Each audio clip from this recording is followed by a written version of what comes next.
Olá família, como vocês estão? Bem, nós estamos aqui hoje para o nono vídeo da série Seguindo os Passos dos Reformadores na Centralidade da Fé Cristã, lembrando que este é o nosso tema ministerial deste ano. Para desenvolver esse tema, nós estamos trabalhando a partir do Catecismo de Heidelberg. Hoje nos toca a oitava pergunta do Catecismo, que em sua essência ela pergunta: se estamos totalmente corrompidos assim, que somos incapazes de fazer o bem, e se estamos de forma totalmente inclinada ao mal? A resposta é enfática: sim, certamente o homem é plenamente corrompido e a sua tendência natural é estar encaminhado para o mal, é estar inclinado para o mal.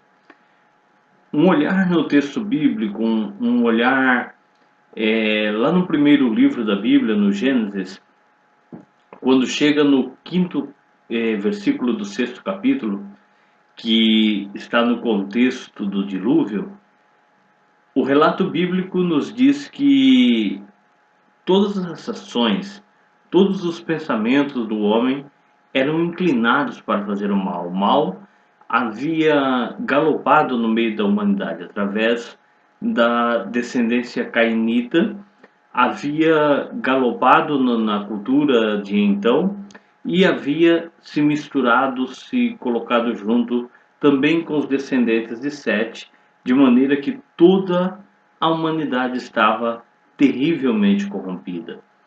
E não teve outra forma para Deus conter essa corrupção humana que não fosse a de trazer juízo. Juízo, então, que segundo o texto que nos diz respeito à vida de Noé, foi através de dilúvio. E podemos bem lembrar que Deus disse que não traria juízo assim novamente sobre a humanidade. Deus estabelece um recomeço a partir de Noé e sua família para toda a raça humana. Se traçarmos um paralelo com Noé e Adão, vamos ver que as bênçãos, os propósitos que são colocados a Adão na criação, são colocados também a Noé, com alguns acréscimos, nessa recriação, ou seja, nessa nova oportunidade que Deus dá à humanidade de seguir um caminho de justiça.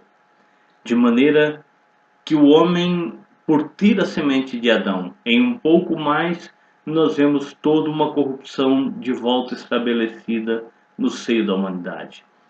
Quando olhamos um texto de sabedoria, um texto sapiencial, um texto que busca nos orientar sobre o porquê o justo sofre, o porquê o homem, mesmo sendo bom, sofre consequências de coisas más, lá no livro de Jó, os capítulos 14, o versículo 4, o 15 e o 14, nos faz ver que o homem não pode se crer, se entender, se ver como puro.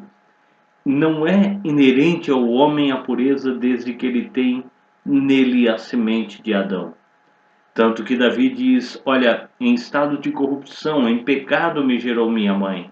E para chegar a um estado de purificação, ele então pede ao Senhor: purifica-me, Senhor. E o ato de purificação pedido por Davi é, é, é bem claro quando ele pede: cria em mim um novo coração.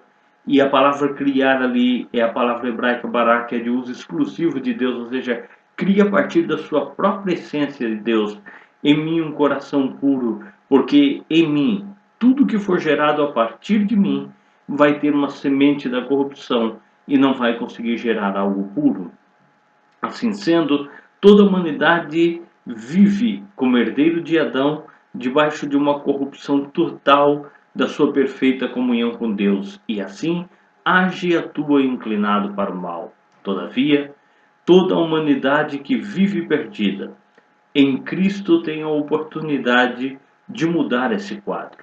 Cristo Jesus leva toda a iniquidade do pecador sobre si no Calvário para abrir uma nova possibilidade ao homem, uma possibilidade de religar e de voltar a ligar com Deus e assim desfrutar, assim fazer reaparecer nele os elementos pertinentes à Imago Dei, ou seja, a imagem e semelhança de Deus.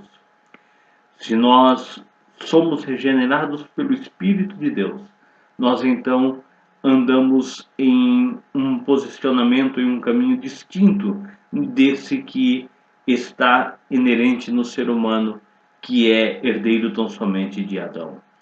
Em Cristo, morremos com Ele na cruz, ressuscitamos com Ele e podemos então ter uma nova vida em Deus.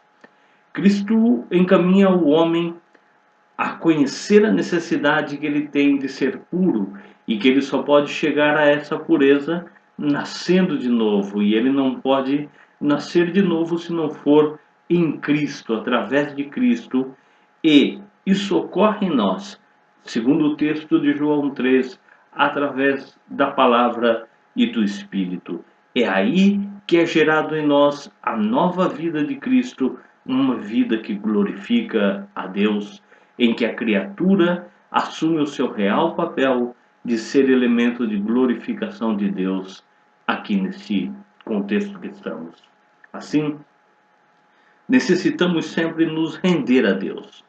E através desse encontro que o homem é impulsionado a ter com Jesus Cristo, nosso Salvador, nós podemos encontrar nele esta nova vida. E neste ato de nascer de novo, nós somos batizados em espírito para ser inseridos no corpo de Cristo e assim estarmos não só nascidos de novo, como semente do novo Adão, dando frutos de justiça, fazendo a glória de Deus se manifesta em nós e o reino de Deus expandir através de nós. Nós também estamos no corpo de Cristo, naquele que é a expressão e ação de reino de Deus entre os homens. E aqui pelo velho continente, nós continuamos vivendo como sementes do reino de Deus.